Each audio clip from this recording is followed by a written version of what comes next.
सुरुवात एका महत्त्वाच्या बातमीने आपण करूया। अशोक खरात प्रकरणामध्ये आता ईडीची एंट्री झाली आहे। ईडी या प्रकरणाचा तपास करणार आहे। राज्याचे मुख्यमंत्री देवेंद्र फडणवीसांनी या संदर्भात माहिती दिली।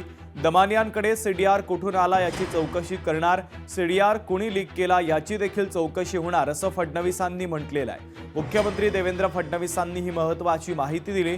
खरात प्रकरणामध्ये कुणालाही सोडणार नाही असा इशारा देवेंद्र फडणवीसांनी दिला आहे।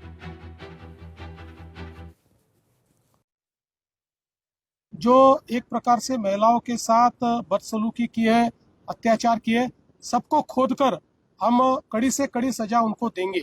और मुझे ऐसा लगता है कि इसमें महाराष्ट्र में सभी का एकमत है। और मैं तो ऐसा कहूंगा कि हमारे लिए किसी भी प्रकार की राजनीति से ऊपर है। कुछ लोग इसमें भी राजनीति करने की कोशिश कर रहे हैं, लेकिन मैं स्पष्ट रूप से कहना चाहता हूं कि हम लोग इस प्रकार की राजनीति को तवज्जो नहीं देते। जो कार्य सरकार को करना है सरकार करती रहेगी। शेवटी केवळ आरोप प्रत्यारोप करून चालत नाही। ज्यांच्या विरुद्ध सबळ पुरावा असेल त्यांच्या विरुद्ध या ठिकाणी काम होईल। कोण कोणाशी बोललं, कोणी कोणाशी काय केलं याच्या आधारावर आपली क्रिमिनल जस्टिस सिस्टीम चालत नाही। अशोक खरात यांनी केलेल्या ज्या काही ज्यांची घाणेरडी कामं आहेत याच्यामध्ये जर कोणी सम्मिलित असेल तर कोणालाही आम्ही सोडणार नाहीये। त्यामुळे मला असं वाटतं की या संदर्भात अशा पद्धतीनं हा सीडीआर नेमका आला कुठून याची ही चौकशी राज्य सरकार निश्चितपणे करेल।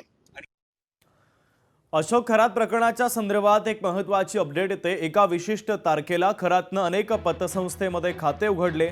त्या तारखेमागील रहस्य काय आहे? पोलीस खात्यात आता चर्चेचा विषय आहे। तर पोलिसांनी सर्व माहिती पतसंस्थांकडून मागवली। विश्वसनीय सूत्रांनी ही माहिती दिली आहे।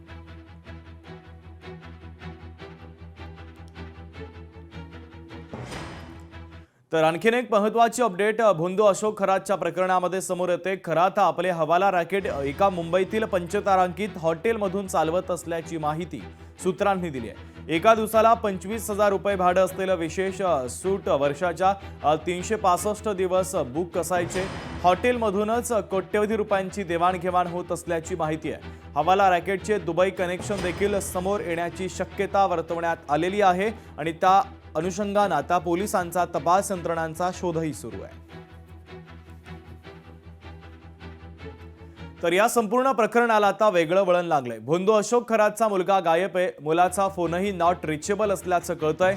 मुलाचा मोबाईल नॉट रिचेबल असल्यानं तो कुठं गेला, त्यासोबत कोण आहे याचा शोध सुरू आहे। याआधी खरातची पत्नी फरार झालेली असतानाच आता मुलगा देखील गायब झाल्यानं तपास यंत्रणांच्या कार्यक्षमतेवर प्रश्नचिन्ह उपस्थित केलं जात आहे। भोंदू अशोक खरातला फाशी झालीच पाहिजे। खरात प्रकरण जलद गतीनं कोर्टामध्ये चालवावं सुनील तटकरे यांनी मागणी केलेली आहे। खरात असो कोणी असो, जी विकृत मनोवृत्ती आहे ती ठेचून नव्हे तर जलद गती न्यायालयामध्ये टाकून जे काय फाशी शिक्षा द्यायची असेल ती दिली जावी।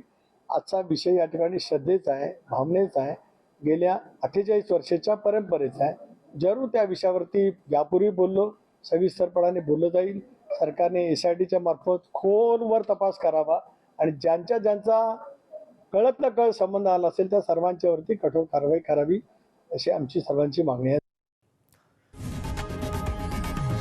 लोकशाही मराठी ऐका, पहा, जागरूक रहा।